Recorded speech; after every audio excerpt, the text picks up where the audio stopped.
Pooky rescues the ball.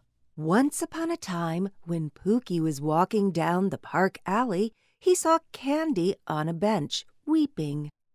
When he asked her what made her upset, she told him that her favorite ball, the purple one with sparkles, had fallen into the lake. Seeing Candy weep was unbearable. Pooky really wanted to make her happy again. "I will go to the lake and get it for you," he said proudly. Pooky couldn't swim, so getting the ball out of the lake wasn't the easiest task for him. At first, he tried to reach it with his hand. He stretched his arm and got very close, but he still couldn't get the toy. Then he picked up a tree branch and attempted to catch the ball with it. He did reach the toy, but because of its perfectly round shape, it slipped away every time Pooky was about to pull it closer. Then he made another attempt by walking into the lake just up to his knees and trying to reach the ball once again. But this only made things worse. The water made waves, and the ball floated even further away, ending up in the very center of the lake. The task seemed impossible now. Pooky stepped out of the water and walked back to Candy. "You got it?" she asked with anticipation. "I did not," Pooky replied in disappointment. "There is no way to get it out." "Oh, well," she responded sadly. "Don't worry about it. You did your best." Candy wasn't weeping anymore, but Pooky could see that she was still upset. "Don't worry, Candy," he said cheerfully. "There are so many other fun things around. See that cloud over there? Doesn't it look like a car?" Candy looked at the sky and replied quietly, "It sure does." "Or how about this?" Pooky reached into his pocket, took out a paper airplane, and handed it to Candy.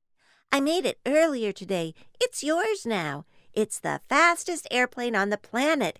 Isn't it cool?" "It sure is," she responded with the same sadness in her eyes. "Thank you." Candy tried to smile, but Pooky could still see the sadness on her face. More than anything, he wanted to see her smile again. "I need to rescue that ball," he thought to himself, "and whatever it takes, I will do it." He walked up to the lake once again and started thinking very hard. "Wait a minute," he said to himself. "It's easy. All I need is an invention." He raised up his finger and proclaimed, "I will need 2 sticks, a rope, and a bucket."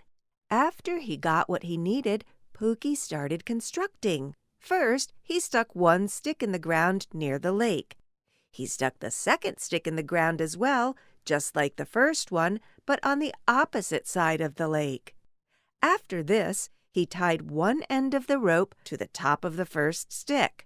The second end of the rope he put through the bucket's handle, and finally, he tied the rope's end to the top of the second stick. The construction was finished. Then he jumped into the bucket and slid down the rope. When he was above the center of the lake, Pooky reached out of the bucket and quickly picked up the ball. Shortly after this, he arrived at the opposite side of the lake with the purple treasure in his hands. He ran up to Candy and handed her the ball. "My ball!" she exclaimed happily. Then, with a big, shiny smile on her face, she hugged her rescued toy. When Pooky saw her smile, he felt joyful and proud of the work he had done. "But earlier you said there is no way to get it," Candy noted. "There is always a way to solve a problem," Pooky responded wisely. "It's just that sometimes you have to give up the obvious approach and look for a creative solution." Candy came up to Pooky and gave him a hug. Then she kindly said, "Thank you, Pooky. You are a true friend and a real hero." The end.